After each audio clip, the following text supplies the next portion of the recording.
ये दुनिया खूबसूरत चीजों से भरी हुई है। किसी इंसान के लिए कोई पसंदीदा इंसान खूबसूरत हो सकता है, किसी के लिए नेचर और किसी के लिए उसकी पसंदीदा स्पोर्ट। पर क्या कभी आपने ये सोचा है कि किसी भी चीज की खूबसूरती हमें हमेशा के लिए खुश रख सकती है? आज की पोइम इसी पावरफुल आइडिया को एक्सप्लेन करती है। Hello students, welcome back to the English classroom. आज हम क्लास 12th की एक बहुत ही पीसफुल पोइम करेंगे जिसका नाम है अ थिंग ऑफ ब्यूटी। ये पोइम जॉन कीट्स ने लिखी थी, जो कि एक 19th सेंचुरी के रोमांटिक पोइट थे। वो अपनी ज्यादातर राइटिंग्स और पोइम्स में ब्यूटी, नेचर और इमेजिनेशन को बहुत ज्यादा इंपॉर्टेंस देते थे, और उनकी जो पोएट्री होती थी उनका मेन फोकस ब्यूटी ही होता था और कैसे वो ब्यूटी हमें खुशी दे सकती है। तो चलिए अब हम सीधा इस पोइम को रीड करना स्टार्ट करते हैं और इसको लाइन बाय लाइन समझते हैं। सबसे पहले पोइट लिखते हैं कि a thing of beauty is a joy for ever, its loveliness increases, it will never pass into nothingness but will keep a bower quiet for us and a sleep. यहाँ पर poet कह रहे हैं कि जो अ थिंग ऑफ ब्यूटी है वो हमारे लिए हमेशा के लिए खुशी बन सकती है, क्योंकि उसकी जो लवलीनेस है, उसकी जो ब्यूटी है वो इंक्रीज होती रहेगी और कभी खत्म नहीं होगी। यहाँ पर बावर का मतलब छांव है। पोइट ने आगे लिखा है कि full of sweet dreams and health and quiet breathing, therefore on every मोरो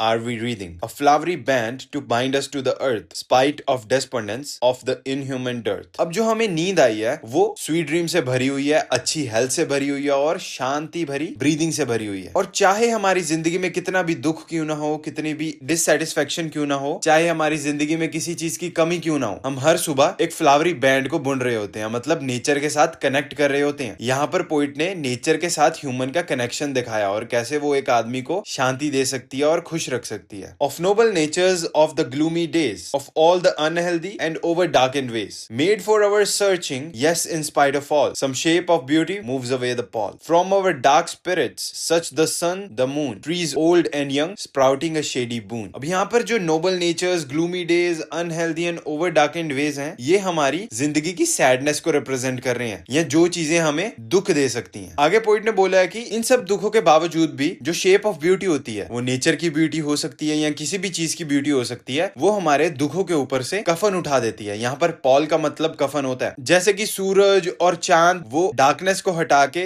रोशनी देता है ना, वैसे ही जो शेप ऑफ ब्यूटी होती है वो हमारे दुखों को मिटा के हमें रोशनी देती है। और जैसे पेड़ हमें एक ऐसी ठंडी सी छांव देते हैं, वैसे ही ब्यूटी भी हमें छांव देती है। For simple sheep and such are daffodils with the green world they live in and clear rills, that for themselves a cooling covert make against the hot season the mid forest brake, rich with the sprinkling of fair musk rose blooms and such too is the grandeur of the dooms. अब यहाँ पर poet हमें बता रहे हैं कि nature जो है वो एक सिंपल भेड़ के लिए या डैफोडिल्स जैसे फूल के लिए भी बहुत ही खूबसूरत चीज है, क्योंकि वो इस ग्रीन वर्ल्ड में रहते हैं जिसमें पेड़ और नदियां होती हैं। वो उन्हें हमेशा एक कंफर्ट देती रहती हैं। जैसे गर्मियों के सीजन में उनको इन चीजों के आसपास जाके चैन मिलता है, जब भी वो थके हों वो इन चीजों के पास आके ही आराम करते हैं। और यहाँ पर जो पोइट ने फेयर मस्क रोज ब्लूम्स को यूज किया हुआ है, ये नेचर की खूबसूरती को और बढ़ाने के लिए यूज किया है। और यहाँ पर पोइट ने यह भी बताया कि नेचर की जो डिस्ट्रक्शंस भी होती है ना, उसमें भी खूबसूरती ही होती है। अब आगे पोइट ये लिखते हैं कि we have imagined for the mighty dead all lovely tales that we have heard or read, an endless fountain of immortal drink pouring unto us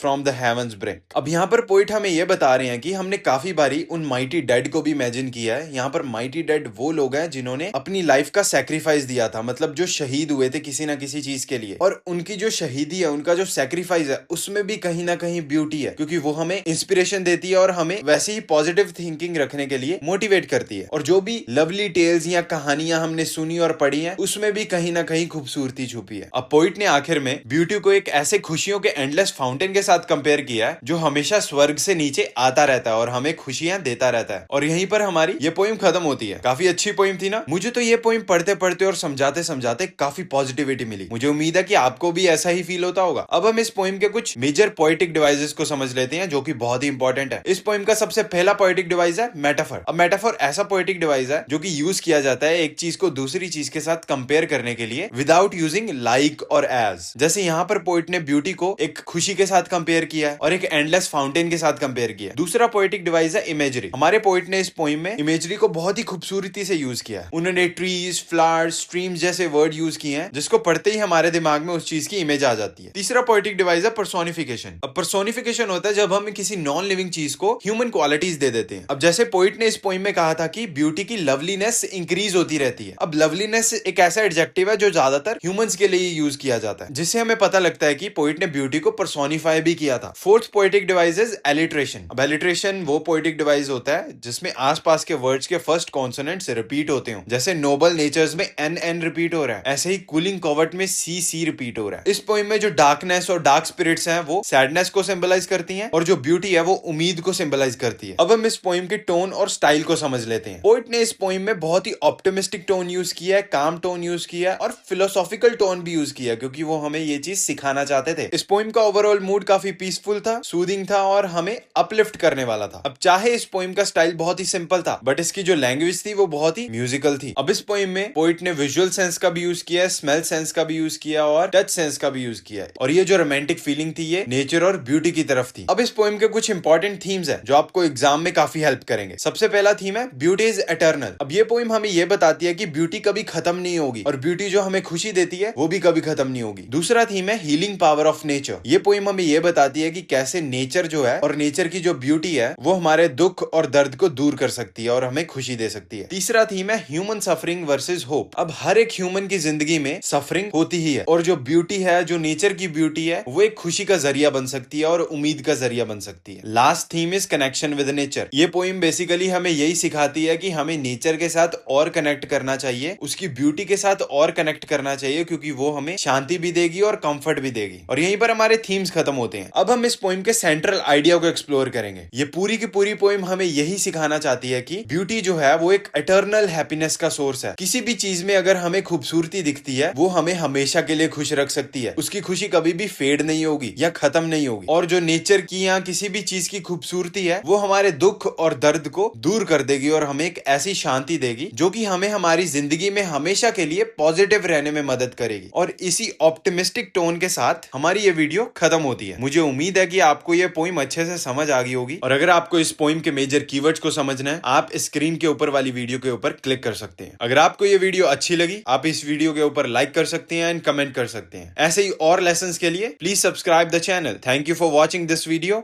and keep learning.